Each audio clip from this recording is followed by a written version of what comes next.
யூடியூப்ல பல பேர் மீன் குழம்பு ரெசிபி போட்டிருப்பாங்க.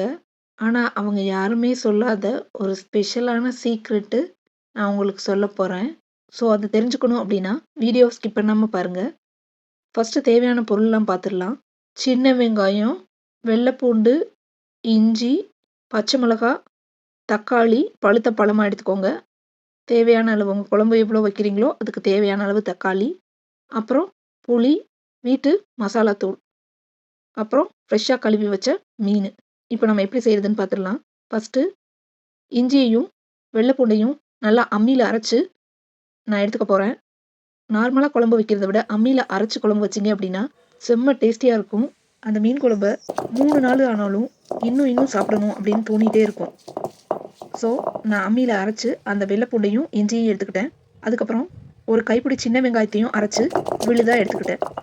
அதுக்கப்புறமா கொஞ்சோண்டு சின்ன வெங்காயத்தை கட் பண்ணி அதோடயே வச்சுக்கிட்டேன்.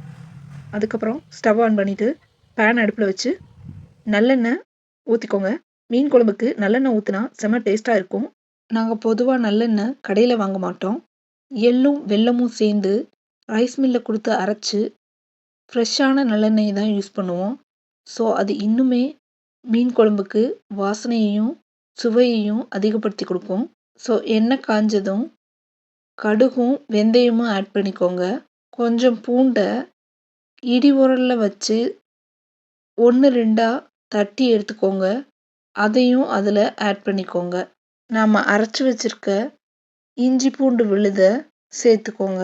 இப்போது பச்சை வாடை போகிற வரைக்கும் வதக்கிக்கோங்க. அதுக்கப்புறம் நம்ம அரைச்சி வச்சுருந்த சின்ன வெங்காய பேஸ்ட்டையும் கட் பண்ணி வச்சுருந்த வெங்காயத்தையும் சேர்த்து ஆட் பண்ணிக்கோங்க. அதுக்கப்புறம் கொஞ்சம் கருவேப்பிலையை ஆட் பண்ணி நல்லா வதக்குங்க. சின்ன வெங்காயம் நல்லா கலர் மாறுற வரைக்கும் அதை பொறுமையாக ஸ்லோ ஃப்ளேமில் வச்சு அதை வதக்கி விட்டுட்டே இருங்க. இதுதான் ரொம்ப இம்பார்ட்டண்ட். ஸோ இதுக்கப்புறம் தக்காளியை சேர்த்துக்கோங்க.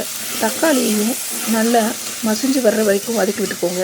வதங்கினதும் குழம்பு மசாலா தூள் சேர்த்துக்கோங்க. மசாலா சேர்த்துட்டு ராஸ்மல் போகணும்.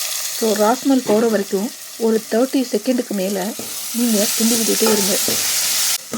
அதுக்கப்புறமா குழம்புக்கு தேவையான தண்ணி ஊற்றி அதை நல்லா வற்ற விடுங்க. அது நல்லா கொதித்து வற்றி வர்ற ஸ்டேஜில் கொஞ்சமாக புளியை கரைச்சி அதில் ஊற்றிக்கோங்க. மீன் குழம்புக்கு ரொம்ப முக்கியம் மசாலாவும் நம்ம ஊற்றுற புளியும் தான்.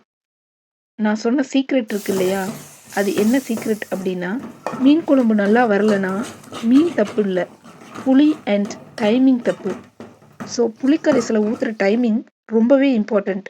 இதுதான் அந்த குழம்போட சுவையை அதிகப்படுத்தி கொடுக்கும். ஸோ மீன் குழம்புக்கு அளவான புளியை சேர்த்துட்டு அதுவும் நல்லா வத்துற வரைக்கும் குழம்பை நல்லா கொதிக்க விடுங்க. குழம்பு எண்ணெய் பிரிஞ்சு வந்ததும் நம்ம இங்கே எடுத்து வச்சிருக்க மீன் துண்டுகளை சேர்த்து கரண்டி படாமல் கிளறி ஒரு 10 நிமிஷம் கழித்து எடுத்தோம் அப்படின்னா நல்ல கமகமன் மணக்கும் மீன் குழம்பு. ஒரு 10 நிமிஷம் கழித்து கொத்தமல்லி இலையை தூவி இறக்கணும் அப்படின்னா நல்ல சுவையான மீன் குழம்பு தயார். மீன் குழம்புக்கு சீக்ரெட் ஸ்பைஸ் இல்லை, பேஷன்ஸ் தான் சீக்ரெட்டு. இதை ட்ரை பண்ணுங்கள். உங்கள் மீன் குழம்பு எப்படி வருதுன்னு கமெண்ட் பண்ணுங்கள். ஃபெயில் ஆனால் கூட பரவாயில்ல, நெக்ஸ்ட் டைம் பர்ஃபெக்ட் ஆகும். ஸோ ஃபாலோ பண்ணால் உண்மையான வீட்டு சாப்பாடு மட்டும்தான் உங்களுக்கு. தேங்க்யூ ஃபார் வாட்சிங். பாய் பாய்.